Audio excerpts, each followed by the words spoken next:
Hello विद्यार्थियों, मैं अमरेंद्र कुमार स्वागत करता हूं आप सभी का एक एवी एजुकेशन पार्ट में। विद्यार्थियों, आज हम लोग कक्षा 10 अध्याय 4 यानी चैप्टर 4 सॉल्व करेंगे। इसमें से चैप्टर का नाम है विद्यार्थियों द्विघात समीकरण। ठीक है, द्विघात समीकरण इसको इंग्लिश बोलेंगे विद्यार्थियों क्वाड्रेटिक इक्वेशन। तो विद्यार्थियों सबसे पहले तो समझते हैं द्विघात का मतलब तो आप बिल्कुल समझ गए, जिसमें घात क्या होने चाहिए दो। और दूसरी बात ये दे रखा है इक्वेशन। इक्वेशन का मतलब क्या होता है विद्यार्थियों? इक्वेशन का मतलब बस इतना याद रखना, इक्वेशन का मतलब बराबर। जहां पर आपको बराबर दिखेगा उसे बोलेंगे समीकरण। उसे क्या बोलेंगे? समीकरण। इक्वेशन मतलब समीकरण, उसे क्या बोलेंगे? समीकरण बोलेंगे। और दूसरी बात ये है कि जो द्विघात का मतलब हुआ कि ऐसा समीकरण जिसमें घात कितनी होनी चाहिए? दो। तो द्विघात समीकरण में विद्यार्थियों याद रखना है आपको, जो समीकरण होगा उससे घात कितनी होनी चाहिए? दो। ठीक है, अब यहां मैंने लिख रखा, ध्यान से सुनो। द्विघात समीकरण पढ़ने से पहले आप लोगों ने पढ़ा होगा कि बहुपद क्या होता है। ठीक, और बहुपद में आप लोगों ने यह भी पढ़ा है कि द्विघात बहुपद क्या होता है। विद्यार्थियों, ऐसा बहुपद जिसमें घात कितनी हो? दो हो, तो क्या कहलाता है? द्विघाती बहुपद कहलाता है। अब ध्यान समझिए, मैंने लिखा यदि बहुपद px बराबर ax² plus bx plus c है, तो जो px है, px बराबर 0 क्या कहलाएगा? आप एक कहलाएगा द्विघात समीकरण। मान लो कि हमारे पास ये बहुपद दे रखा है, मैंने लिखा है px बराबर ax² प्लस का bx प्लस c। ये हमारा क्या है? द्विघात बहुपद है। और बहुपद को लिखने के लिए विद्यार्थियों हम px का इस्तेमाल करते हैं, कभी कभी gx का भी इस्तेमाल कर लेते हैं, तो कोई दिक्कत नहीं है। अब यहां पर आपको ध्यान से देखना, अगर मैं इस वैल्यू को 0 कर देता हूं, देखो यहां पे लिखा मैंने, अगर इस वैल्यू को मैंने 0 कर दिया तो ये जो बनेगा इसी को बोलेंगे हम द्विघात समीकरण। बात समझ में आ रही कि नहीं आ रही? ये अब आपका क्या कहलाएगा? द्विघात समीकरण कहलाएगा। ठीक है, आप चाहो तो इसको ऐसे भी लिख सकते हो ax² प्लस का bx प्लस c बराबर 0। और आपको यहां दिखा देना है जहां a डज नॉट इक्वल 0। बात क्लियर है? a कभी भी 0 नहीं होना चाहिए। अगर सोचो, अगर ये a 0 हो जाएगा तो ये टर्म्स 0 हो जाएगा। अगर ये टर्म्स 0 हो गया तो फिर यहाँ पे द्विघात बचेगी नहीं। तो जब द्विघात ही नहीं बचेगी तो हम उसे द्विघात समीकरण नहीं कहेंगे। और आपको ये भी याद रखना, जो a है, b है, c है, ये सारे आपके क्या हैं? ये सारे रियल नंबर हैं। ठीक है, यानी a b c real number, r मतलब रियल नंबर, वास्तविक संख्याएं हैं। तो बात क्लियर है। और इसी को बोल देते हैं, ये जो दे रखा है इसी को बोलते हैं द्विघात समीकरण का व्यापक रूप। ठीक है, इसको लिख देंगे, यहां से लिखोगे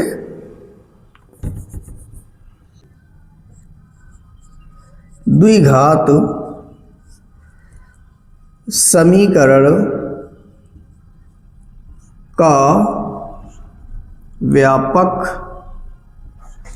व्यापक रूप।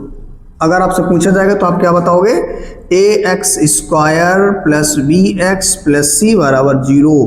इसी को क्या बोलेंगे विद्यार्थियों? द्विघात समीकरण का व्यापक रूप। ठीक है, ये आप इतना आपको याद रखना है कि द्विघात समीकरण क्या होता है। और फिर उसके बाद क्या होता है? ये बी सी क्या कहते हैं? रियल नंबर्स होते हैं। ठीक, और यहाँ पर a डज नॉट इक्वल 0 होना चाहिए। और आपसे पूछा जाएगा द्विघात समीकरण में जो घात होती है वो कितनी होती है? आप बताओगे डिग्री इक्वल कितना हो जाएगा? 2। यानी अगर द्विघात समीकरण है तो उसमें डिग्री कितनी होनी चाहिए? 2, तभी वो द्विघात समीकरण होगा, अदरवाइज नहीं होगा।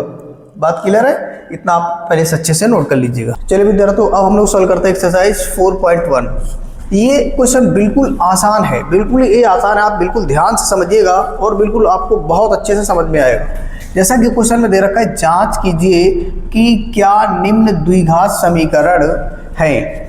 जितने भी सारे सवाल दे रखे हैं, जितने सारे क्वेश्चंस है, इनको आपको बताना है क्या वो द्विघात समीकरण है या नहीं, इतना चेक करना है। और इसको चेक करने के लिए हम कैसे करेंगे? बारी बारी सॉल्व करते हैं। चलिए देखते हैं पहला सवाल दे रखा है विद्यार्थियों। पहला सवाल बोल रहा है कि x प्लस 1 का होल वर्ग बराबर 2 ब्रैकेट में x माइनस 3।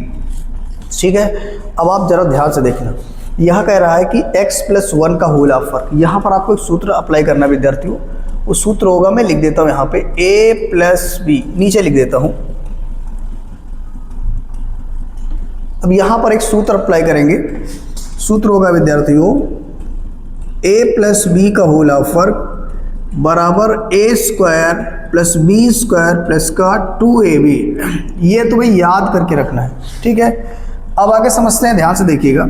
यहाँ पर देखना है, जहां पर ए होगा वहां पर कितना रखेंगे, तो आप बताओगे x, और जहां पर b होगा वहां कितना रखना है, 1। तो आपको क्या करना है, इस वाले प्लेस में, इसमें भी रख सकते हो, इसमें भी रख सकते हो, दोनों में रख सकते हो, लेकिन हमको केवल इस तने भाग को लेके चलना है। अगर इसको लेंगे तो फिर सेम आ जाएगा, तो कोई मतलब ही नहीं। तो इस वाले भाग को लेके चलेंगे। तो आप ध्यान से देखिएगा, इसको यहां से करेंगे क्या, इस जगह पे a के प्लस x, तो x का वर्ग हो जाएगा, प्लस b मतलब 1, तो ये हो जाएगा 1 का वर्ग, प्लस 2 लिख दीजिएगा, इंटू a, एक जगह पे कितना है x, तो x रख दीजिएगा, और यहाँ पे b की जगह पे कितना 1, इतना रख दीजिएगा। कितना समझ में आया, कोई दिक्कत नहीं। अब आगे बढ़ते देखो, इसमें इसको गुणा कर दीजिएगा, 2 गुणे x कितना हो जाएगा, 2x। यहाँ माइनस है, माइनस लगा दो, प्लस है, प्लस लगा दो, कोई दिक्कत नहीं। अब 2 का गुणा कर दीजिएगा 3 से, तो 3 दूनी कितना हो जाएगा, 6 हो जाएगा। अब विद्यार्थियों क्या करोगे, इन सभी को एक साइड कर लीजिएगा, ठीक है, जब इसको इधर लाओगे। अच्छा, इसको और सॉल्व भी कर लो, ये एक्स स्क्वायर रहेगा, प्लस 1 का वर्ग 1 हो जाएगा, यहाँ से 2 1 कम 2 हो जाएगा, कोई दिक्कत नहीं, और इंटू एक्स 2x हो जाएगा। अब जब ये इधर आएगा तो ये माइनस का 2x हो जाएगा, और प्लस का 6 हो जाएगा, बराबर किसके हो जाएगा, 0 के। ठीक है, ध्यान सुनना, ये नंबर इधर आएगा, माइनस वाला प्लस होगा, और प्लस वाला माइनस हो जाएगा। प्लस है तो किसका हो गया, माइनस का, माइनस था किसका हो गया, प्लस का हो गया। अब इसको सॉल्व कर रहे हैं। अब सॉल्व करते समय समझना, जो चर वाला होगा उसकी सेम पावर को साथ घटाएंगे जोड़ेंगे। जैसे इसकी पावर 2 है, क्या इसको इसमें और आपको कहीं पे पावर 2 वाला दिख रहा है, नहीं है, तो इसका मतलब ये ना तो किसी के साथ जुड़ेगा और ना ही घटेगा, ये चुपचाप ऐसे उतार लीजिएगा। अब आगे देखो, ये 2x और ये 2x, एक प्लस और माइनस सदैव कट जाते हैं, ठीक है। और आगे देखो, 1 और 6 मिलकर कितना हो जाएगा, 7, बराबर किसके हो जाएगा, 0 के हो जाएगा। बात क्लियर है। यहां से अब आप बताओ, क्या ये द्विघात समीकरण है, बताइए। तो जवाब इस, क्यों, देखो इस घात सबसे बड़ी क्या है, ये जो समीकरण दे रखा है इसकी अधिकतम घात कितनी है, 2, तो ये क्या हो जाएगा, दो घात समीकरण हो जाएगा। तो नीचे लिख दीजिएगा, अतः, नीचे लिखना, अतः समीकरण की अधिकतम घात 2 है, इसलिए दिया गया समीकरण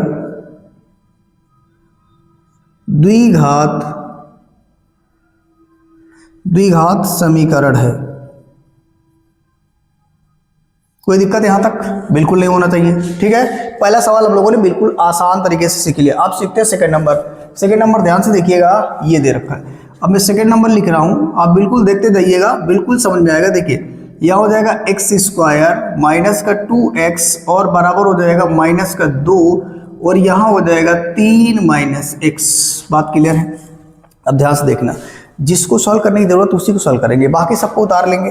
देखो, इसको सॉल्व करने की जरूरत है क्या, बिल्कुल नहीं है। इसको आप एज इट इज उतार लीजिएगा, एक्स स्क्वायर माइनस का 2x ऐसे ही आ जाएगा। अब आगे देखना है ध्यान से, अभी ये माइनस का दे रखा, माइनस का 2 का गुणा करोगे 3 से, तो ये हो जाएगा, देखो इसके पहले चिन्ह क्या है, प्लस, और ये क्या है, माइनस। प्लस और माइनस का गुणा करोगे तो क्या मिलेगा, माइनस मिलेगा। याद रखो, चिन्हों का गुणा बहुत जरूरी है, चिन्हों का गुणा आपको आना चाहिए। अब यहाँ से 3 का गुणा 2 से, 2 गुणे 3 कितना हो जाएगा, 3 दूनी 6 हो जाएगा। फिर आगे माइनस इंटू माइनस क्या हो जाएगा, प्लस हो जाएगा, ठीक है। फिर आगे देखना, यहाँ पे 2 गुणे x तो कितना हो जाएगा, 2x हो जाएगा। अब इन सबको उठाकर उधर लेके जा जाओ, जब इधर लाओगे तो कितना बनेगा, ध्यान से देखना, ये एक्स स्क्वायर माइनस का 2x हो जाएगा, प्लस का 6 हो जाएगा, माइनस का 2x होगा, बराबर किसके हो जाएगा, 0 होगा। बात क्लियर है। माइनस वाला इधर आएगा तो प्लस का हो जाएगा, और प्लस वाला इधर आएगा तो किसका हो जाएगा, माइनस का हो जाएगा। अब आगे ध्यान से देखिएगा, इसको सॉल्व करते हैं तो ये कितना हो जाएगा, एक्स स्क्वायर। अब ध्यान से देखो, ये माइनस और माइनस मिलकर प्लस हो जाएगा, तो 2x और 2x मिलकर कितना आ जाएगा, 4x आ जाएगा, ठीक है। और प्लस कितना रहेगा, 6 बराबर किसके आ जाएगा, 0 के। तो अब बताओ क्या ये द्विघात समीकरण है, तो जवाब द्विघात समीकरण है। नीचे लिखना है, अतः दिया गया समीकरण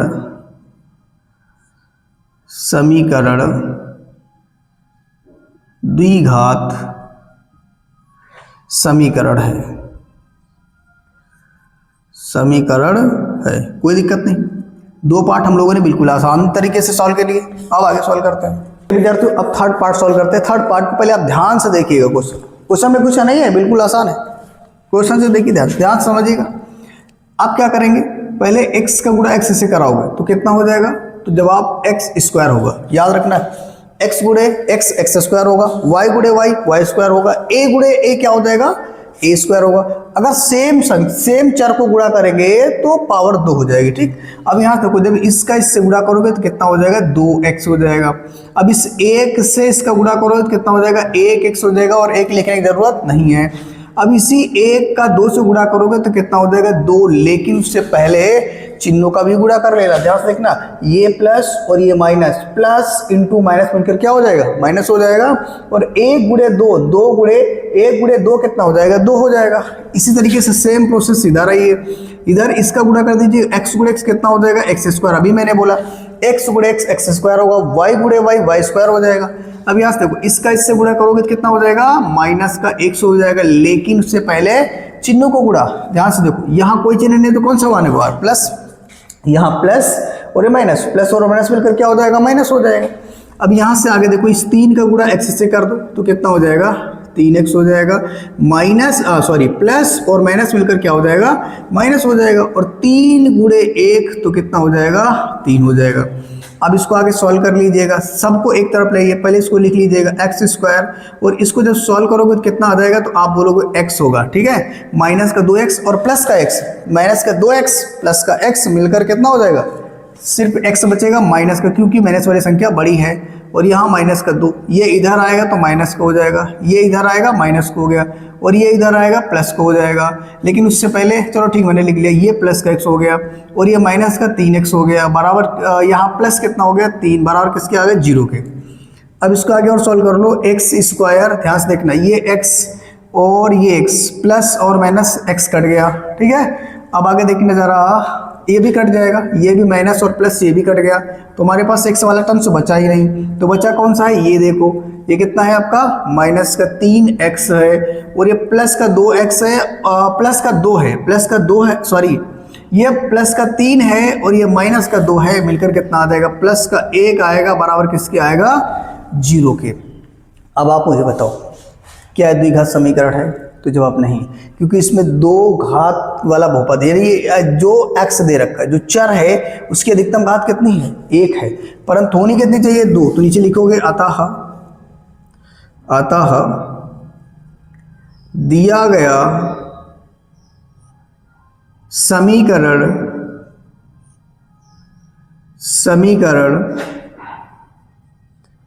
द्विघात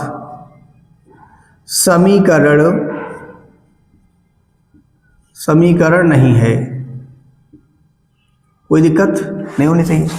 अच्छा, अगर द्विघात समीकरण नहीं है तो कौन सा समीकरण है, ये रैखिक समीकरण। विद्यार्थियों, अगर किसी भी समीकरण में घात 1 है तो उसे बोलते हैं क्या, रैखिक समीकरण। ठीक है, लेकिन हमको तो सिर्फ इतना ही देखना है, ये द्विघात समीकरण है या नहीं, बस इतना ही चेक करना है। ठीक है, चलिए अब देखते हैं नेक्स्ट पार्ट। चलिए चौथा पार्ट देखते हैं विद्यार्थियों। देखिएगा, क्वेश्चन में कह रहा है, एक ब्रैकेट में x माइनस 3 और दूसरे ब्रैकेट में 2x प्लस 1, और इस साइड दे रखा है x और ब्रैकेट के अंदर दे रखा है x प्लस 5। ठीक है, बिल्कुल आसान है, ध्यान से देखिए, आपको करना वही काम है। देखो, इसको गुणा कर दीजिए इससे, तो क्या हो जाएगा, यहाँ x का गुणा x से करोगे x स्क्वायर हो जाएगा, और ये 2 तुम्हारा आगे आ जाएगा, इसमें कोई दिक्कत नहीं है। ठीक है, फिर आगे क्या करो, इसका गुणा इससे कर दीजिएगा, यानी देखो इस क्या है, कोई चिन्ह नहीं है तो आप प्लस मानोगे, ये प्लस और माइनस का गुणा क्या हो जाएगा, माइनस हो जाएगा। अब 3 गुणे 2, 2 गुणे 3 कितना हो जाएगा, 6, और यहाँ x आ जाएगा। ठीक है, फिर आगे बढ़ोगे, देखो ये प्लस और ये प्लस, इसके आगे कुछ नहीं तो प्लस मानोगे, तो ये चिन्ह तो प्लस ही रहेगा। 1 गुणे x तो 1x आएगा, जिसमें से 1 लिखने की जरूरत नहीं है।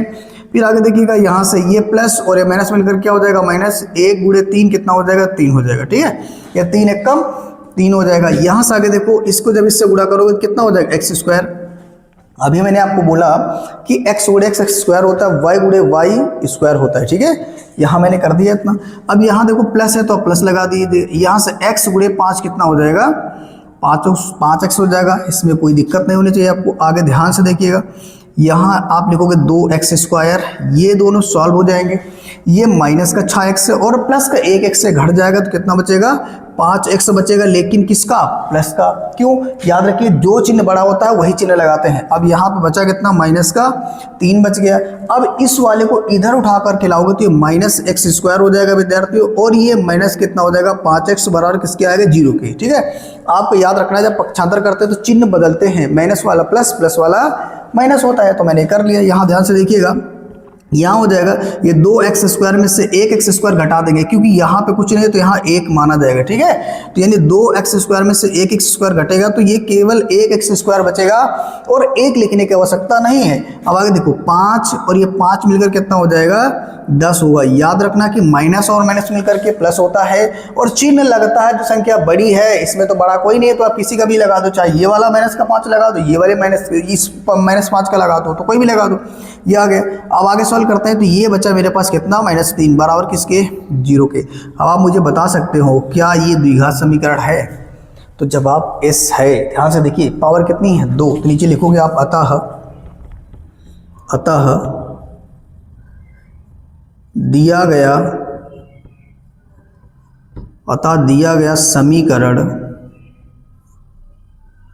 गया समीकरण द्विघात समीकरण है। ठीक है, कोई दिक्कत नहीं। अब हम लोग सॉल्व करेंगे नेक्स्ट पार्ट। चलिए विद्यार्थियों, 5वां पार्ट इसको सॉल्व करते हैं। 5वां पार्ट, आप पहले क्वेश्चन को ध्यान से देखिएगा। देखो, क्वेश्चन आंसर से बेटर होता है कि आपको क्वेश्चन पता होना चाहिए। अगर आपको क्वेश्चन समझ में आ गया, क्वेश्चन पढ़ना आ गया, तो आंसर आने में तो कठिनाई नहीं होती है। लेकिन जब आपको क्वेश्चन ही समझ में नहीं आया, डायरेक्ट आप आंसर में चक्कर भागो तो काम नहीं होगा। आप सबसे पहली बात ये है कि क्वेश्चन को ध्यान से देखो, क्वेश्चन क्या बोल रहा है, करना क्या है, बस काम करना चालू कर दो। चलिए अब आगे इसको सॉल्व करते हैं। जब इसको सॉल्व करेंगे विद्यार्थियों तो क्या होगा? ध्यान से देखो, इसमें से इसका गुणा कर दीजिएगा तो हो जाएगा x स्क्वायर हो जाएगा। मैंने बोला अचर का गुणा अचर से करेंगे, चर का गुणा चर से करेंगे। यहाँ पर देखो अचर क्या है? कुछ नहीं तो 1 मानेंगे। 1 गुणे 2 कितना हो जाएगा? 2 हो जाएगा। x गुणे x स्क्वायर हो जाएगा, कोई दिक्कत ही नहीं है। अब इस x का गुणा आप किससे कर दीजिएगा? 1 से कर दीजिएगा, तो यहाँ माइनस कितना आ जाएगा? x आएगा। ठीक है, अब ये 3 का गुणा इससे करना है तो कितना हो जाएगा? माइनस का 6x हो जाएगा, और ये माइनस और माइनस क्या हो जाएगा? प्लस, और यहाँ हो जाएगा 3। बात क्लियर है? कोई दिक्कत नहीं होनी चाहिए। चलिए आगे बढ़ते, यहाँ आगे सॉल्व करेंगे। x गुणे x कितना होगा? चलिए बताइए, x स्क्वायर होगा। ठीक है, और यहाँ से इसका गुणा करोगे तो कितना हो जाएगा? 5x हो जाएगा। अब इस 1 का गुणा x करोगे तो कितना आएगा? 1x आएगा, और 1 लिखने की जरूरत नहीं है, मैंने माइनस क्यों लगाया आपको पता होगा। इसके आगे का चिन्ह प्लस है और ये माइनस है, प्लस इंटू माइनस मिलकर क्या हो जाएगा? माइनस हो जाएगा। अब यहाँ से इसका गुणा इससे करोगे तो कितना हो जाएगा? माइनस का 5 होगा। मैंने माइनस क्यों लगाया समझ में आ गया होगा, ये प्लस है और ये माइनस है, प्लस इंटू माइनस क्या होता है? माइनस होता है। अब विद्यार्थियों मैं इसको सॉल्व करता हूँ, आगे देखिएगा x स्क्वायर हो जाएगा। इसको जब सॉल्व करोगे तो ये हो जाएगा माइनस का कितना? बोलो कितना हो जाएगा? ये हो जाएगा 7x होगा। बात समझ में आएगी नहीं? देखो 6x और 1x मिलकर कितना हो जाएगा? 7x हो जाएगा, और यहाँ से ये हो जाएगा प्लस का 3, ये इधर आएगा तो कितना हो जाएगा? x स्क्वायर, और देखो ये वाले मिलकर के कितना हो जाएगा? तो आप बताओगे 5 में से 1 जाएगा तो 4 बचेगा, लेकिन 4 किसका बचेगा? प्लस का। ठीक है, क्योंकि प्लस वाली संख्या बड़ी है, और इधर आएगा तो किसका हो जाएगा? माइनस का हो जाएगा 4x, और ये 5 जब इधर आएगा तो प्लस का हो जाएगा, बराबर किसके हो जाएगा? 0 के। अब आप इसे सॉल्व कर लीजिएगा तो ये हो जाएगा 2x स्क्वायर, ये 7 और 4 मिलकर कितना होगा? 11x हो जाएगा, और ये मिलकर कितना हो जाएगा? 8, बराबर किसके आएगा? 0 की। बात क्लियर हो रही है? 7 4 11 3 5 8 जो आपने लिख दिया। ठीक है, अब आप बताओ, आप ही बताओ क्या ये द्विघात समीकरण है यानी? अच्छा एक बात एक और देखो यहाँ पे विद्यार्थियों, अगर 2 में से यहाँ से 1 जाएगा तो यहाँ सिर्फ x स्क्वायर बचेगा। ठीक है, इसको आपको याद रखना है। 2x स्क्वायर में से 1x स्क्वायर जाएगा तो 1x स्क्वायर बचेगा, जो कि 1 लिखने की जरूरत नहीं होती है। तो आप नीचे लिखोगे अतः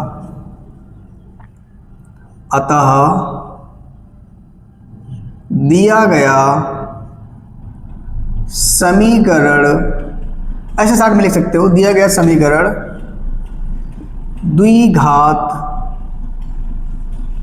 समीकरण है। बताओ यहां तक कोई दिक्कत हो तो आप बताइए, कोई भी दिक्कत हो तो बता सकते हो आप। सिंपल सा क्वेश्चन है। चलिए सॉल्व करते हैं नेक्स्ट क्वेश्चन नंबर 6। ध्यान से देखिएगा, क्वेश्चन में कुछ नहीं, बिल्कुल आसान है क्वेश्चन बोल। अच्छा इसमें तो आपको कुछ करना नहीं है, छोड़ दो। इसमें एक फार्मूला लगाना प्यारा सा, वो आपको याद रखना है सदैव के लिए।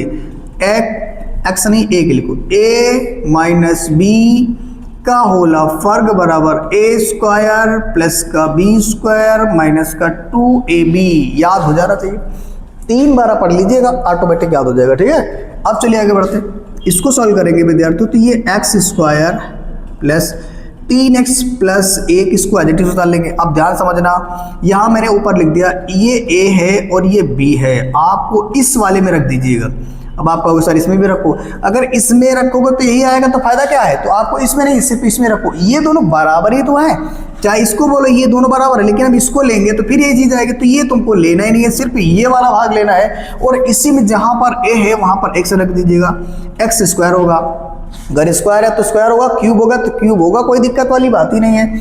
अब यहाँ देखना b की जगह पे कितना करोगे आप? b की जगह पे लिखोगे 2, तो 2 का वर्ग होगा, माइनस का 2 ये रहेगा, इंटू a की जगह पे x, इंटू b की जगह पे 2। बात समझ में आ रही होगी। आगे बढ़ते हैं, ये हो जाएगा एक्स स्क्वायर प्लस का 3x प्लस का 1। अब आगे देखो, ये एक्स स्क्वायर रहेगा, 2 का वर्ग 4, बिल्कुल आसान है, 2 का वर्ग 4 होता नहीं आता तो 2 गुणे 2 कर लीजिए बार। अब यहाँ 2 दूनी कितना हो जाएगा? तो जवाब 4x होगा, कोई दिक्कत नहीं है। अब सबको इधर लेके आइएगा, इधर, तो ये एक्स स्क्वायर होगा प्लस का 3x होगा, पहले इतना लिख लीजिएगा, मैंने इस वाले को लिख लिया। अब इन सभी को इधर लाओगे तो जो माइनस का है वो प्लस का होगा, जो प्लस का है वो माइनस का होगा। बोलो बात क्लियर है? बिल्कुल क्लियर होगी। प्लस माइनस हो गया, प्लस माइनस हो गया, माइनस प्लस हो गया, कोई दिक्कत नहीं। अब इसमें जो कट रहा है काट दो। देखो ये वाला इससे कट गया, कोई दिक्कत हुई क्या? बिल्कुल नहीं। अब ध्यान से सुनना, आगे आपको करना क्या, ये 3x और ये 4x मिलकर कितना हो जाएगा? 7x। ये तो सिंपल सा जोड़ घटाना है भाई। देखो यहाँ 1 है और ये माइनस का 4 है, घट जाएगा तो कितना बचेगा? माइनस के 3 बराबर किसके आएगा? 0 के आएगा। बात क्लियर है? यानी कि 4 में से 1 घटा दीजिएगा तो 3 बचेगा, लेकिन चिन्ह कौन सा लगेगा? जो संख्या बड़ी है वो बड़ा कौन सा है? 4 का चिन्ह क्या है? माइनस, तो मैंने माइनस लगा दिया। अब मुझे आप बताओ क्या द्विघात समीकरण है? तो जवाब नहीं है, आप नीचे लिखोगे अतः दिया गया समीकरण द्विघात समीकरण नहीं है। बात क्लियर है कि नहीं? कोई दिक्कत नहीं। द्विघात नहीं है तो द्विघात समीकरण नहीं है, सिंपल सी बात है। समीकरण कौन सा है ये कोई क्वेश्चन नहीं करेगा, इससे मतलब नहीं, केवल आपको बताना द्विघात समीकरण है कि नहीं।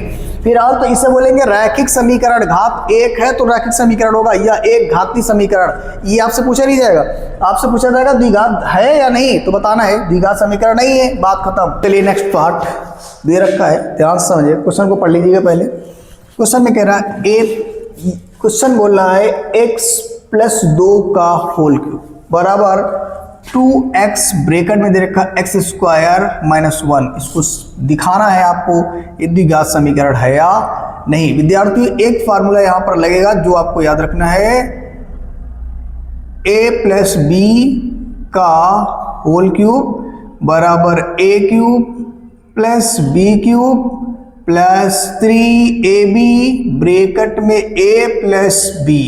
बात समझ में आ रही है? इस फार्मूले को आपको याद रखना होगा, तभी आप इसको कर पाएंगे।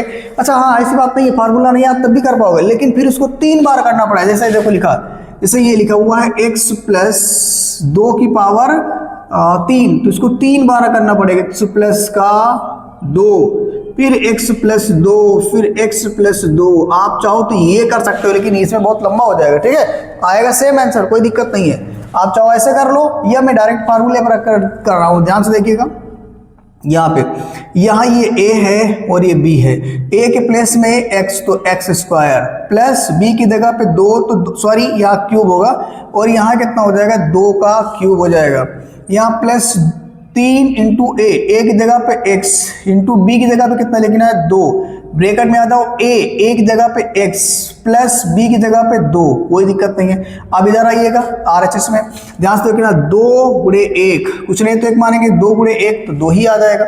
टू, अभी यहाँ पे देखना ये हो जाएगा x का गुणा x क्यूब से करोगे तो ये कितना हो जाएगा x गुणा x स्क्वायर से करोगे तो कितना हो जाएगा x क्यूब हो जाएगा, ठीक है। और यहां से देखना इसका जब इस पूरे का गुणा करोगे तो माइनस हो जाएगा 2x, कोई दिक्कत नहीं होनी चाहिए।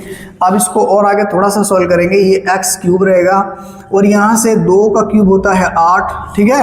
और यहाँ 3 दूनी कितना हो जाएगा 6x हो जाएगा और यहाँ हो जाएगा x प्लस का 2 बराबर में आ जाएगा 2x क्यूब और ये माइनस हो जाएगा 2x, कोई दिक्कत नहीं होगी। आगे देखिए x क्यूब प्लस का 8 और यहाँ पे गुणा करेंगे x गुणे x हो जाएगा x स्क्वायर, लेकिन ये होगा 6x स्क्वायर। बात क्लियर है, ध्यान से देखना ये 6 का गुणा 1 से करोगे तो 6 एक कम 6 ही आ जाएगा, फिर x गुणे x करोगे x स्क्वायर होगा और जब इसको आप इससे गुणा करोगे तो ये 12x आ जाएगा, ठीक है। 6 गुणे 2, 2 गुणे 6 12 हो जाएगा और ये x तक आ जाएगा। अब ये इधर आएगा तो किसका हो जाएगा, चिन्ह बदल जाएगा तो 2x क्यूब हो जाएगा और ये हो जाएगा प्लस का 2x बराबर किसके 0 के। अब आगे विद्यार्थी सॉल्व कर लीजिएगा, ध्यान से देखिएगा समझिएगा। यहाँ ये x क्यूब है और ये माइनस x क्यूब है, तो आप क्या करेंगे बताइएगा, आप इसे क्या करेंगे, तो आप बताओगे इसे क्या करेंगे भाई। इसको सॉल्व कर लो, घट जाएगा तो ये माइनस कितना आ जाएगा x क्यूब आएगा। बात क्लियर है, ये प्लस और ये माइनस, जो संख्या बड़ी उसी का तो साइन लगाओगे, तो मैंने लगा दिया। अब आगे बढ़ते, ध्यान से देखो, ध्यान से देखना, ये है कितना 12x और ये कितना है 2x, मिलकर कितना हो जाएगा ये 14x होगा। बात क्लियर है, लेकिन उससे पहले ये स्क्वायर वाले लिख लो, इसको थोड़ा सा पीछे कर लो, इसको यहाँ पे कर लीजिए कितना 14x यहाँ कर लो और ये 6x स्क्वायर को आप यहाँ कर लीजिएगा। बात क्लियर है, कोई दिक्कत नहीं।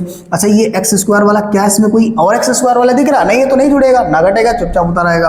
अब आगे देखो कौन कौन बच गया, ये बचा है 8 और क्या कुछ है, तो मेरे हिसाब से कुछ नहीं है, बराबर किसके 0 के। देख लो एक बार चेक करो, देखो ये वाला इससे सॉल्व हुआ तो ये आ गया, ठीक है। एक्स स्क्वायर कोई नहीं है, इसको उतार दीजिएगा, ये 12x और 2x मिलकर हो जाएगा 14x और ये 8 यहाँ आ गया, ठीक। अब आप चाहो तो यही रहने दो, यही आपका आंसर आ गया, या फिर ये ना करो तो इस पूरे में से माइनस कॉमन ले लो, इस पूरे में से माइनस कॉमन ले लोगे तो ये हो जाएगा x क्यूब हो जाएगा माइनस का 6x स्क्वायर हो जाएगा माइनस का 14x हो जाएगा माइनस का 8 बराबर किसके 0 के, ठीक है। अब इस माइनस से दोनों तरफ गुणा कर देंगे, जब माइनस से दोनों तरफ गुणा कर देंगे तो ये हो जाएगा प्लस, ये हो जाएगा प्लस, और जो कि लिखने की जरूरत नहीं है, ठीक है। और ये 6x स्क्वायर माइनस का 14x माइनस 8 बराबर किसके 0 के। अब 0 में माइनस से गुणा करो कोई फर्क नहीं पड़ेगा, 0 ही आ जाएगा, ठीक है। दैट्स ऑल, यही तुम्हारा आ गया आंसर। अब मुझे ये बताओ क्या ये द्विघात समीकरण है, आप बताइएगा, आप बताइए द्विघात समीकरण है। तो आप बोलोगे सर जी 2 तो दिख रहा है यहाँ पे, ये 2 दिख रहा है, तो ना जी ना, ये नहीं होगा। सबसे बड़ी पावर को देखेंगे, सबसे बड़ी पावर कितनी है 3 है, तो ये द्विघाती समीकरण ना होकर के ये हो गया त्रिघाती समीकरण। और जब ये त्रिघाती समीकरण है तो हम बोलेंगे भाई ये द्विघात समीकरण है ही नहीं, तो बस नीचे लिख देना आता है ये द्विघात समीकरण नहीं है, इतना लिखना है। नीचे लिखिएगा अतः दिया गया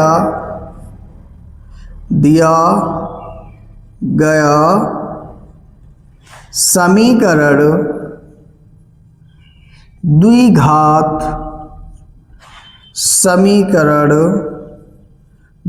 समीकरण नहीं है। बोलो बात क्लियर है, यहां तक कोई दिक्कत है क्या? बिल्कुल नहीं होना चाहिए, सिंपल सा था, हो गया, ठीक है। अब चल करिए लास्ट पार्ट देखते हैं। लास्ट पार्ट में क्या दे रखा है विद्यार्थियों, क्वेश्चन तो आपने ध्यान से पढ़ लिया होगा। अब चलिए यहाँ पर भी एक प्यारा सा सूत्र लगाते हैं, उसके बाद आगे बढ़ाते हैं। a माइनस बी का होल क्यूब बराबर, जितने बच्चों को आता है आपको पता है तो कमेंट बॉक्स में जरूर लिखिएगा, ठीक है। चलिए बराबर क्या होता है a cube minus B cube minus 3ab bracket में a माइनस बी। बात क्लियर है। अब प्यारे विद्यार्थियों सबसे पहले ये वाले सिस्टम, ये वाले इस समीकरण, इस बहुपद को पहले उतार लीजिए। यहाँ पे ये हो जाएगा, कितना दे रखा है x cube minus 4x square minus x plus 1। बोलो यहाँ तक कोई दिक्कत नहीं होनी चाहिए। अब आगे ध्यान से देखना, इसको मैंने ए मान लिया, इसको मैंने बी मान लिया, क्या आप समझे? मैंने बोला जो x है वो a है और जो b है वो 2 है, थोड़ी देर के लिए। अब यहां देखिए, अब इसमें मान लिख देते हैं, तो जहां पर a है वहां x का क्यूब करेंगे और जहां पर b है वहां पर 2 का क्यूब करेंगे, ठीक है। -3 इंटू a की जगह पे x रख देंगे और b की जगह पे 2 रख देंगे। बोलो बात क्लियर है? बिल्कुल क्लियर। ये भी तो a है, तो a की जगह पे रख दीजिएगा x और b की जगह पे 2 रख दीजिएगा, कोई फर्क नहीं पड़ने वाला है। आगे बढ़ते हैं, x cube minus 4x square minus x plus 1, ये हो जाएगा x क्यूब और ये हो जाएगा 8। बोलो समझ में आ रहा है ना? 2 का क्यूब 8 ही तो होता है, उसमें क्या घबराना भाई। 2 को 3 बार गुणा कर लो, बाहर आ जाएगा। यहां से देखो 3 दूनी कितना हो जाएगा, 6x हो जाएगा और ब्रैकेट में x माइनस 2 हो जाएगा। और आगे सॉल्व करिएगा इसे, तो ये x cube minus 4x square minus x plus 1, और यहां देखना ये x क्यूब को एज इट इज लिखो, 8 भी लिखो, लेकिन यहां पे बदलाव होगा। x गुणे x कितना हो जाएगा, x स्क्वायर होगा, लेकिन 6 है तो 6 लिख देंगे, ठीक है। और यहां देखो माइनस इंटू माइनस मिलकर के प्लस होता है, जो कि तुमको याद रखना है। यहां पे ये कितना हो जाएगा, 6 गुणे 2 कितना हो जाएगा, 12 हो जाएगा। और ये x है तो x लिख दीजिएगा। कोई दिक्कत है क्या? बिल्कुल कोई दिक्कत नहीं होनी चाहिए। अब सबको इधर लाइएगा ना, एक साइड लाइएगा। अगर एक साइड लाओगे तो ये x क्यूब ये लिख दीजिएगा, 4x स्क्वायर लिख दीजिएगा, माइनस x लिख दीजिएगा प्लस 1, ये माइनस x क्यूब हो जाएगा, प्लस का 8 हो जाएगा और यहाँ प्लस का 6x स्क्वायर हो जाएगा, माइनस का 12x होगा, बराबर किसके, 0 के। ध्यान से देखो ये नंबर इधर आएगा, माइनस होगा, माइनस वाला प्लस होगा, माइनस वाला प्लस होगा, प्लस वाला माइनस होगा, सिंपल सा। अब ध्यान से देखो, ये तो गया कट गया ना, ये सेम है, माइनस प्लस कट जाते हैं। अब आगे देखिएगा, ये स्क्वायर वाला है, देखो ये 4x स्क्वायर है और ये 6x स्क्वायर है, घटेगा तो कितना बचेगा, 2x स्क्वायर बचेगा। लेकिन आप मुझे बताओ चिन्ह कौन सा लगेगा, प्लस या माइनस का? तो आप बताओगे प्लस का। क्यों लगेगा? क्योंकि प्लस वाली संख्या बड़ी है। अब इस x वाले को हैंडल करिए, ये देखिए और ये देखिए, मिलकर कितना हो जाएगा, 10 देखना, 1 और ये 12 मिलकर कितना हो जाएगा, 13x होगा। कोई दिक्कत तो नहीं है। माइनस और माइनस जुड़ जाता है ना दी, तो माइनस माइनस मिलकर प्लस होता है, लेकिन चिन्ह माइनस का ही लगता है। फिर आगे देखो, यहाँ कितना बचा, 1, तो ये हो गया 1 बराबर किसके, 0 के। अब आप बताओ, अच्छा इसमें और कुछ छूट रहा है क्या? बिल्कुल छूट रहा है। क्या छूट रहा है? 1 और 8 जोड़ोगे तो कितना हो जाएगा, 9 हो जाएगा, ठीक है। अब तो कुछ छूट नहीं रहा, हो गया। अब मुझे बताओ क्या द्विघात समीकरण है? जवाब दीजिए, है या नहीं? तो जवाब एस है। देखो इसमें अधिकतम बात कितनी है, 2, तो नीचे लिखोगे अतः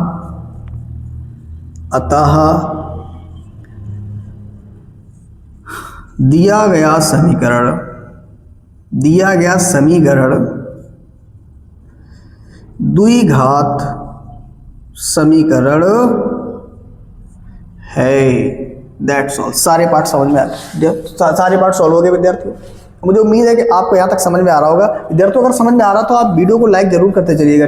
चलिए विद्यार्थियों, अब हम लोग पहले के सारे पार्ट देख लिए, सेकंड के सारे पार्ट करेंगे। सेकंड में से पहला पार्ट दे रखा विद्यार्थियों, लेकिन पहली बात तो समझिएगा सेकंड में बोला क्या है। इन्होंने बोला है कि निम्न स्थितियों को द्विघात समीकरण के रूप में निरूपित करना। मतलब जितने भी सारे क्वेश्चन हैं उनको आपको सिर्फ द्विघात समीकरण के रूप में निरूपित कर देना है, लिखना और उसमें आगे कुछ करना नहीं है, ठीक है। यहाँ पे लोगों ने लंबाई और चौड़ाई ज्ञात करनी है बोला, लेकिन हमको ये भी तो देखना है कि इसको द्विघात समीकरण के रूप में सिर्फ आपको निरूपित कर देना और कुछ नहीं करना है।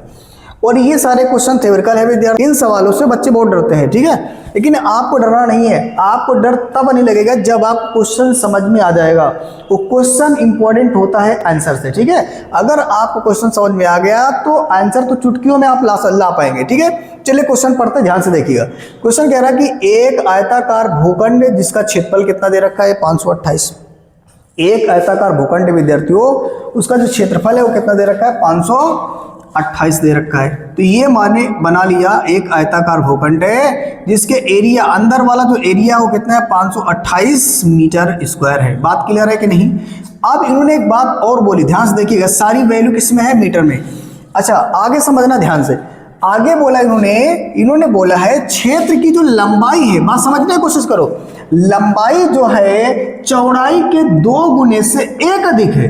लंबाई चौड़ाई के दोगुने से एक अधिक है। आप मुझे बताओ, इसमें ना तो लंबाई दे रखी है और ना ही चौड़ाई दे रखी है, तो आप बताओ आप सबसे पहले किसको मानोगे, लंबाई को मानोगे या चौड़ाई का मानोगे, ये या तुम्हारा जो मन करेगा वो मानोगे? ऐसा तो होगा नहीं ना। क्वेश्चन में ध्यान से समझने की कोशिश करो।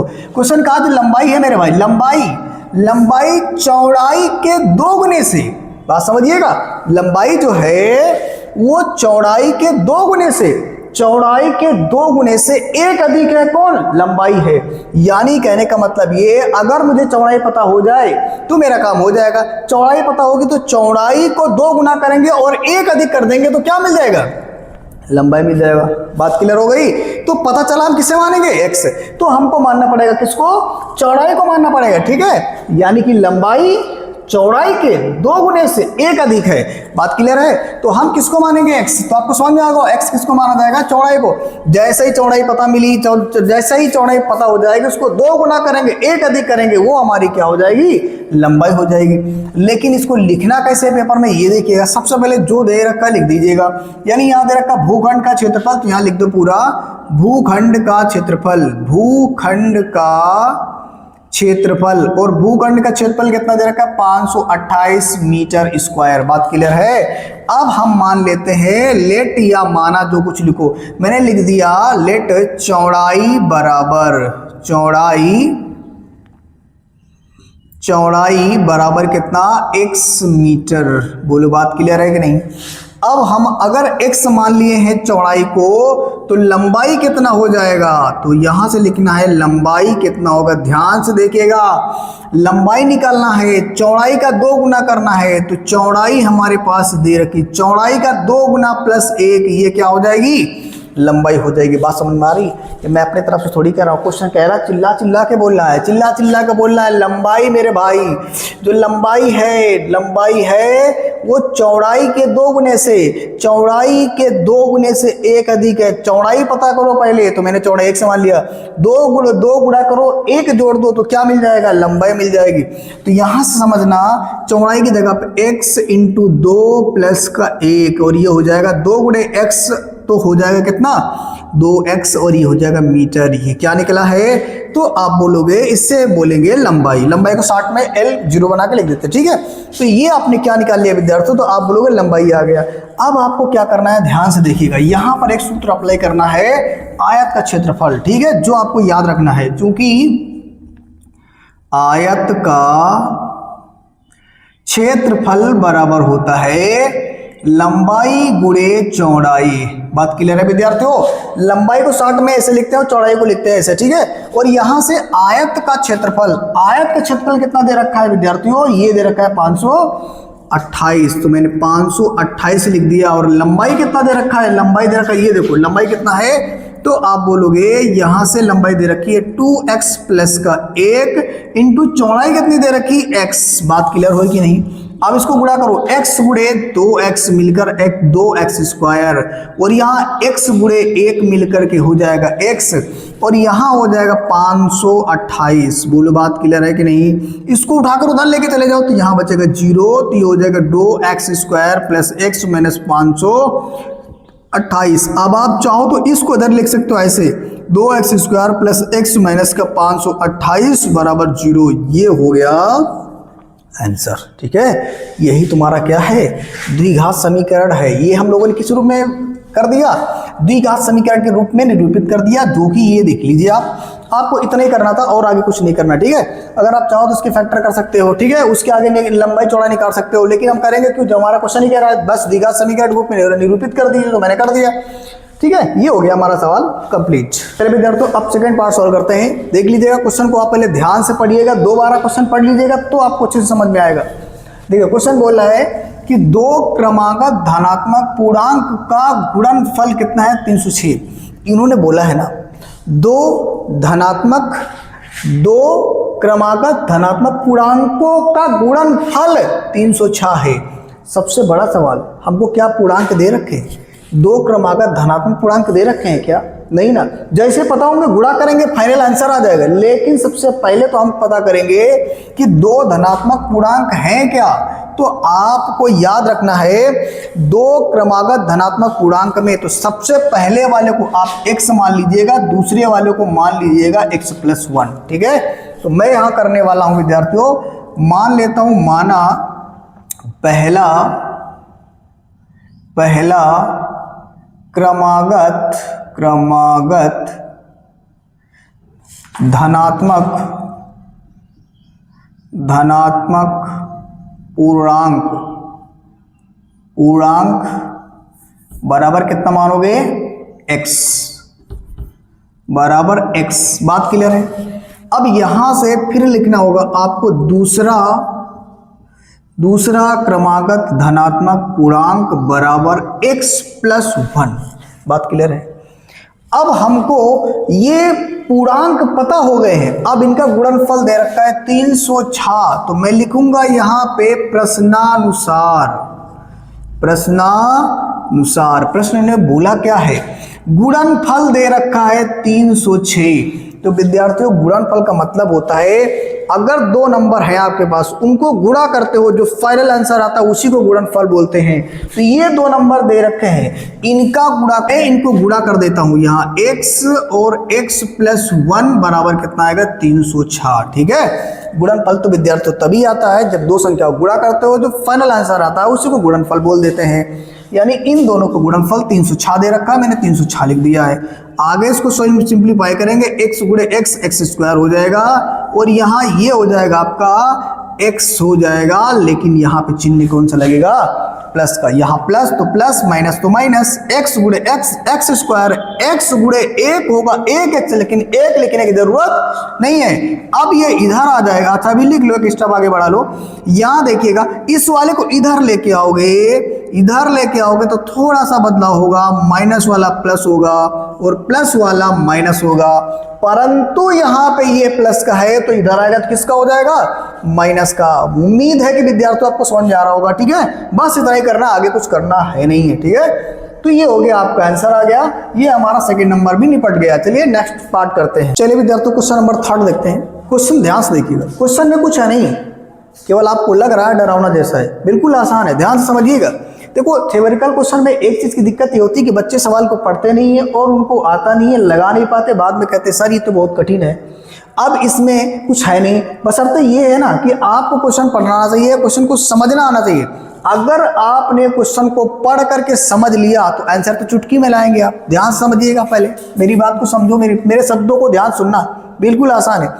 क्वेश्चन कह रहा है कि रोहन की माँ उससे 26 वर्ष बड़ी है। क्या कह रहा है, रोहन की, दो लोग हैं, एक रोहन है और एक उनकी माँ है, दो लोग हैं। इन्होंने कहा है कि जो रोहन है और वो अपनी माँ से 26 वर्ष छोटे हैं। आप ये भी तो कह सकते हो, यानी रोहन की माँ उससे मतलब रोहन से 26 वर्ष बड़ी है। अच्छा मुझे एक बात बताओ, अगर रोहन आज 1 साल के हैं तो उनकी माँ कितने साल की होंगी, x साल के हैं, तो इसमें हम ऐड कर देंगे कितना, 26, तो ये उनकी माँ की उम्र आ जाएगी।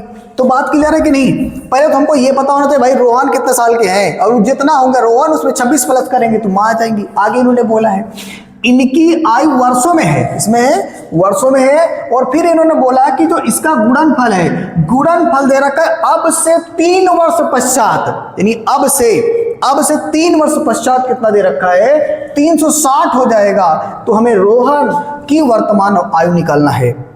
मेरे भाई ध्यान से समझने की कोशिश करो, क्वेश्चन में कुछ नहीं है। इन्होंने जो गुणनफल दे रखा है ना, वो 3 वर्ष पश्चात का दे रखा है। अरे पहले तो हमें वर्तमान पता होना चाहिए, जब वर्तमान पता होगा तो फिर हम पश्चात मतलब बात को याद कर लेंगे। अच्छा एक बात मुझे ये बताइएगा, अगर कोई भी इंसान अगर आज वो 5-7 साल का है तो 3 साल बाद कितने साल का हो जाएगा, तो आप बताओगे 3 साल बाद वो कितने साल का हो जाएगा, 10 साल का हो जाएगा। बाद बोले तो पश्चात, बाद पश्चात में कंफ्यूज नहीं होना है। तो अब अगर हमको वर्तमान आयु पता हो जाए तो फिर हम 3 साल की आयु निकाल सकते हैं। 3 साल पश्चात की आयु निकालेंगे, 3 का प्लस करके, 3 को ऐड करके। ठीक है, तो चलिए कैसे सॉल्व करेंगे, ध्यान से देखते हैं। सबसे पहले मैं लिखूंगा माना रोहन की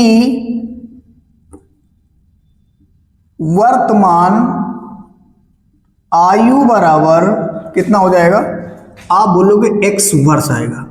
कोई दिक्कत है क्या? मैंने मान लिया रोहन आज कितने साल के, वर्तमान मतलब जो ये समय जिस समय आप पढ़ रहे हो, मैं पढ़ा रहा हूं, ये वर्तमान ही है, ठीक है। तो ये वर्तमान में इन्होंने बोला है रोहन कितने साल के हैं, 1 साल के हैं। तो इनकी माँ उनसे 26 वर्ष बड़ी है ना भैया, माँ तो 26 वर्ष बड़ी है। तो मैं लिखूंगा यहाँ पे माँ की उम्र, या फिर पूरा लिख लो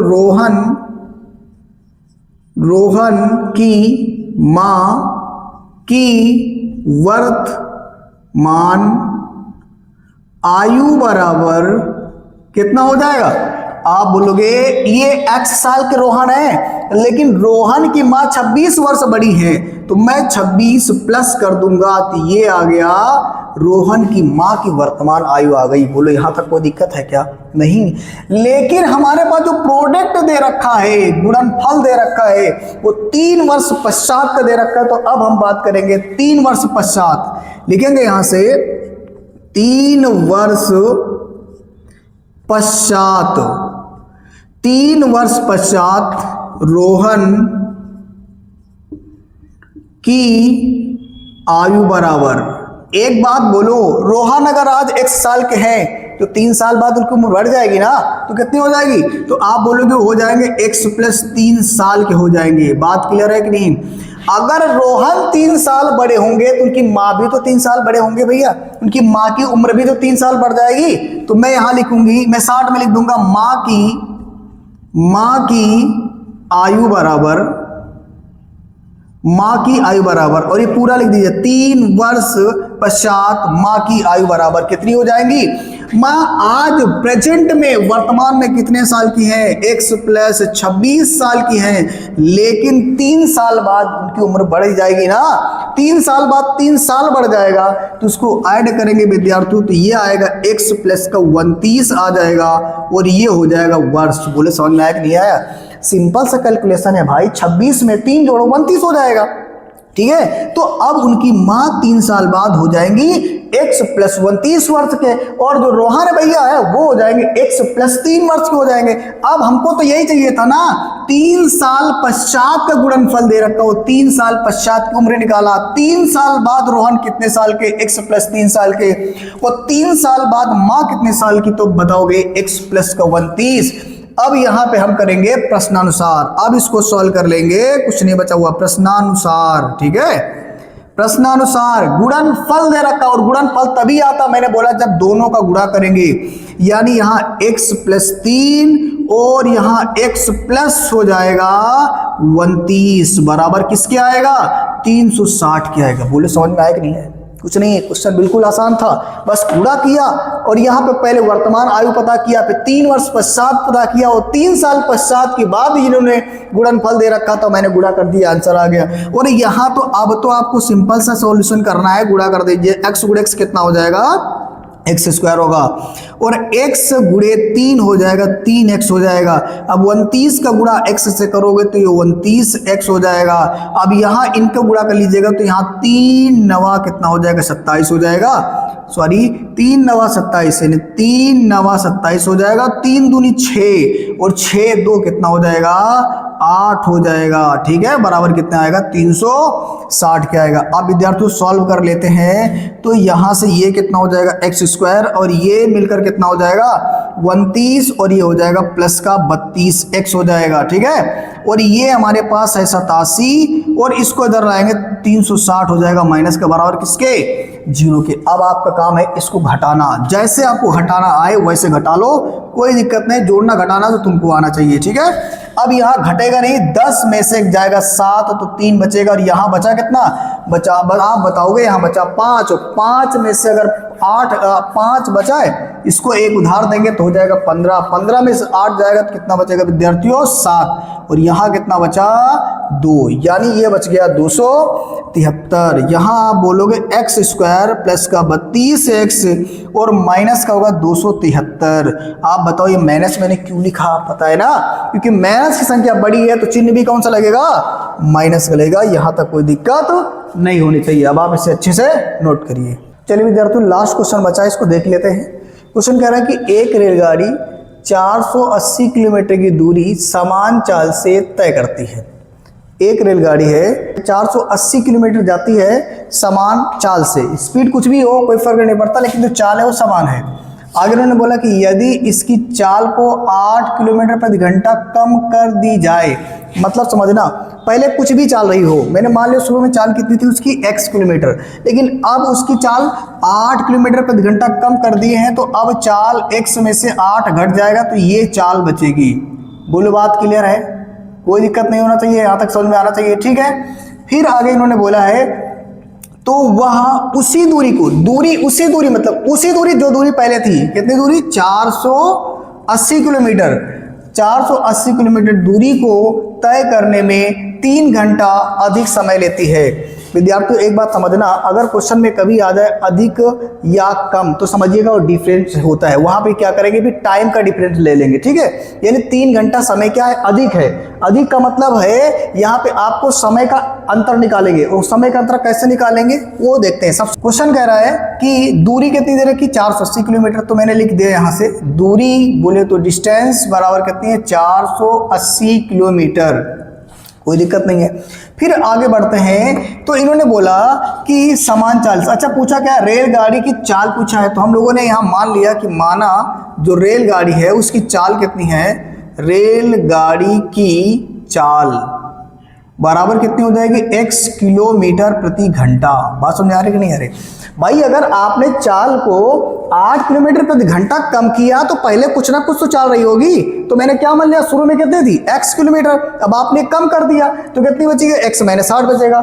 लेकिन एक बात और समझो, यहां पर दूरी दे रखी है 480 और ये चाल कितनी दे रखी है, चाल दे रखी है x किलोमीटर प्रति घंटा, तो हम यहां से सूत्र, चाल बराबर दूरी बटे समय, दूरी बटे समय, ये हमारा सूत्र होता है, ठीक है। लेकिन हमको इसमें चाहिए क्या, दूरी दे रखी है, चाल दे रखी है, तो क्या निकलेगा, समय निकलेगा। समय को इधर लेके आओ, चाल को इधर लेके आओ, तो क्या हो जाएगा, यहां से आ जाएगा समय बराबर हो जाएगा दूरी बटे चाल। इस फार्मूले को आप डायरेक्ट लगा लेना, ठीक है, कोई दिक्कत नहीं है। अब जब यहां देखेंगे तो जो समय है, इस समय को हम मान लेंगे समय, यानी इसको मैंने मान लिया t1, दूरी कितनी है 480 किलोमीटर, चाल कितनी है विद्यार्थियों, तो x किलोमीटर दे रखी है, तो जो ये हमारे पास t1 आ गया है, अच्छा ये समय है और समय को यहाँ लिखेंगे घंटे में, आवर्स। बात क्लियर है, यानी कि t1 आ गया हमारे पास 480 बटे x। इस बात को आप याद रखिएगा, ध्यान समझिएगा। चाल हमारे पास कितनी थी, चाल हमारे पास x किलोमीटर और दूरी कितनी है 480 किलोमीटर, तो समय कितना आएगा, तो समय आ जाएगा t1 बराबर ये समय, मतलब ये समय ही निकले आपका, ठीक है। अब चलते हैं आगे, देखते हैं। अब इन्होंने क्या किया है, ध्यान समझिएगा, यहां पे लिख देते हैं। अब इन्होंने चाल को क्या कर दिया, कम कर दिया, यानी अब या फिर लिखोगे 8 किलोमीटर प्रति घंटा चाल को कम करने पर नई चाल बराबर x माइनस 8 किलोमीटर प्रति घंटा।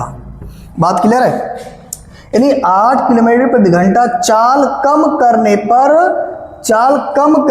पर नई चाल कितनी आएगी विद्यार्थियों, तो x माइनस 8। बात क्लियर है, शुरू में चाल कितनी थी उसकी x किलोमीटर, अब उन्होंने बोला कि भैया 8 किलोमीटर कम कर दिया, तो उसमें दिक्कत है, क्या बात है भाई, 8 किलोमीटर कम किया तो घटा दीजिएगा, जो चाल थी x से घटा दिया, अब ये नई चाल आ गई। अच्छा मुझे एक बात बताओ, अगर यहाँ से चाल इतनी आ गई तो इसका मतलब ये, अगर चाल कम हुआ तो समय में भी तो बदलाव होगा, तो यहां से निकालेंगे समय, जो समय आएगा इसको मैंने मान लिया क्या t2, तो यहां से समय बराबर क्या होगा, समय बराबर क्या होगा, दूरी बटे चाल। लेकिन याद रखो जो दूरी है हमारी क्या है, फिक्स है, दूरी तो वही है ना 480 बटे कितना आएगा, चाल आ जाएगी x माइनस का x माइनस 8 आएगा। ये आ गया इतना आवर्स, कोई दिक्कत तो नहीं है। ये हमारा आ गया T2 आ गया, कोई दिक्कत नहीं, यानी कि समय निकाल लिया आपने। ध्यान से देखिएगा, इतना आपने कर लिया। अब हमको क्या करना है, ध्यान से देखो, यहाँ पे समय का क्या दे रखा है, अंतर दे रखा है, ठीक है। समय यानी 3 घंटा अधिक या कम लेता, अगर ऐसा बोले तो समझ जाओ समय का क्या दे रखा, अंतर देना लिखना है। अब मेरी बात समझिए ध्यान से, ये भी समय है और ये भी समय है। आप मुझे एक बात बताओ, ये समय बड़ा है, T1 बड़ा है या T2 बड़ा है, कैसे पता करेंगे? आप एक बात याद रखो, अगर मान लो हमने कहीं पे लिखा हुआ 4/5, ठीक, और मैंने लिखा 4/4 मैंने लिख दिया 3। अब मुझे बताओ इसमें कौन बड़ा है, इसमें बड़ा कौन है? तो याद रखो, अगर अंश बराबर है, क्या बोला मेरी बात को समझना, अगर अंश बराबर है तो जिस भिन्न का हर छोटा होता है, जिस भिन्न का हर छोटा होता है वो भिन्न भी क्या होती है, छोटी, मतलब उसका मान भी क्या हो जाएगा, ज्यादा हो जाएगा। और जिसका हर बड़ा होगा, जिसका हर बड़ा होगा उसका मान क्या होगा, कम होगा। याद रखिएगा। तो इसी तरह से ध्यान से देखिएगा, इसमें हर कितना दे रखा है, x माइनस 8, और इसमें सिर्फ कितना दे रखा है, x। इसका मतलब ये x है और ये x में से कम है, कितना कम है, 8। तो इसका मतलब ये वाला जो मान आएगा ये बड़ा होगा, और बड़े में से छोटे को घटा दीजिएगा। बस आपको करना क्या, लिख दीजिए प्रश्नानुसार, प्रश्नानुसार, और प्रश्नानुसार लिखेगा बड़े, ये बड़ा मान, इसका जब सॉल्व करेंगे तो बड़ी वैल्यू आएगी, और जब इसको सॉल्व करेंगे तो यहां से छोटी वैल्यू आएगी, ठीक है। तो बड़ी वैल्यू में से, यानी यहां से 480/x माइनस 8 में से घटा दीजिए ये 480 बटे कितना, x बराबर किसके आएगा, 3 के। यही तो दे रखा है, 3 घंटा अधिक लेता है, ये अंतर ही तो दे रखा है। अंतर कैसे निकालना है, बड़ी में से छोटे को घटा दीजिएगा। अब यहां से इसको सिंप्लीफाई कर लीजिएगा। यहां ऊपर में से कॉमन क्या मिल रहा है, तो बोलोगे 480 कॉमन मिल जाएगा। जब 480 कॉमन मिलेगा तो 1/x माइनस 8 आएगा, और यहां से 1 बटे कितना आएगा, x बराबर कितना आ जाएगा, 3। ये दाई चाल इसका है, यह लिख देते हैं, ठीक है। अब आगे बढ़ते हैं, यहां सॉल्व करेंगे तो ये हो जाएगा 480, इसको क्रॉस गुणा कर दो, कितना आ जाएगा, x, और इसका इससे गुणा करो, यहाँ पे चिन्ह का है, किसका है, माइनस को माइनस लगा दीजिएगा, ठीक है। तो यहां से हो जाएगा कितना, आप बताओगे, x माइनस 8, और बटे में कितना आ जाएगा विद्यार्थियों, तो बटे में दोनों को गुणा कर देंगे इस तरह से, ये x माइनस का 8 और ये हो जाएगा x बराबर किसके आएगा, 3 के आएगा। यहाँ तक कोई दिक्कत नहीं होनी चाहिए, ठीक है। अब एक बार इसको समझिएगा, मैं अब इसको मिटा रहा हूँ, आगे देखते हैं। चलिए अब इतने को सॉल्व कर लेते हैं। अब हमारे पास बचा कितना है, 480, और ब्रैकेट में ध्यान से देखना क्या बचा हुआ है, ये x लिख दीजिएगा। फिर जब इसका ब्रैकेट से खोलेंगे माइनस से तो चिन्ह बदल जाएगा, ये माइनस का x और प्लस कितना हो जाएगा, 8, और बटे में कितना हो जाएगा विद्यार्थियों, गुणा करो, x गुणे x कितना हो जाएगा, x², फिर ये हो जाएगा कितना, माइनस का 8x, और बराबर किसके आ जाएगा, 3 आ जाएगा। कोई दिक्कत नहीं है, ठीक है। अब इसको मैं सॉल्व कर लेता हूँ, ध्यान से देखिएगा। यहां से सॉल्व करता हूं विद्यार्थियों, तो ये कितना हो जाएगा, इस x से x को काट देंगे, ऊपर आएगा, ऊपर आ जाएगा 480 गुणे में 8, और बटे में आ जाएगा x² माइनस का 8x बराबर किसके आएगा, 3 के आ जाएगा। अब इसको उधर लेके चले जाओ, तो 480 गुणे 8, हाँ, x² और माइनस 8x, और ये गुणे वाला यहाँ 3 लिख दीजिएगा, कोई दिक्कत नहीं, ये नंबर गुणे में हो जाएगा, ठीक है। इस समझ में आ रहा होगा, यहाँ पे मैंने 3 गुणा किया, ठीक है। इसका गुणा 1 से करेंगे तो कोई फर्क नहीं पड़ेगा, और इसका जब इससे गुणा करेंगे तो इस 3 का इस पूरे सिस्टम से गुणा हो जाएगा, ये जो मैंने लिख दिया है। अब आगे ध्यान से देखिएगा, यहाँ से हो जाएगा 480 गुणे में 8, और ये गुणे वाला इधर भाग में आ जाएगा, 3 हो जाएगा बटे में x² माइनस 8x। बोलो समझ में आ रहा है, कोई दिक्कत नहीं है। आगे इसको काट दीजिएगा, कितनी बार जाएगा, तो ये जाएगा 3 कम 3 हो जाएगा, 1 बचेगा और हो जाएगा 18, और 3 18, और ये 0 ऊपर आ जाएगा, ठीक है। और यहाँ बचेगा 160 गुणे में 8, 160 गुणे में 8, और बराबर हो जाएगा x² माइनस का 8x। जब इसको सॉल्व करेंगे तो ये कितना हो जाएगा, यहाँ से 8 शून्य 0 हो जाएगा, 8 छंग हो जाएगा 48 के 8, हासिल कितना आ गया 4, और 8 कम 8 4 कितना हो जाएगा 12, और बराबर कितना हो जाएगा x² माइनस का 8x। ये उधर चला जाएगा तो यहाँ 0 बचेगा, ये x² माइनस का 8x आएगा, और जब ये उधर जाएगा तो माइनस हो जाएगा 1280, ठीक है। यही बन गया द्विघात समीकरण। और आप चाहो तो पहले इसको लिख लो, x² माइनस का 8x माइनस का 12 180 बराबर किसके 0 के। ये तब काम करना है जब केवल द्विघात समीकरण बनाने के लिए बोलेगा। अगर बोलेगा यहाँ चाल ज्ञात करो मतलब x की वैल्यू निकालो तो फिर इसका फैक्टर करेंगे, यहाँ से x से निकाल लेंगे तो हमारा फाइनल आंसर आएगा। लेकिन क्वेश्चन में जो कहेगा वही करेंगे, ठीक है। तो आप इस क्वेश्चन के लिए इतने रखिएगा। विद्यार्थियों अगर आपको ये क्वेश्चन समझ में आया तो वीडियो को लाइक करिए, चैनल को सब्सक्राइब करिए, ठीक है। Thank you.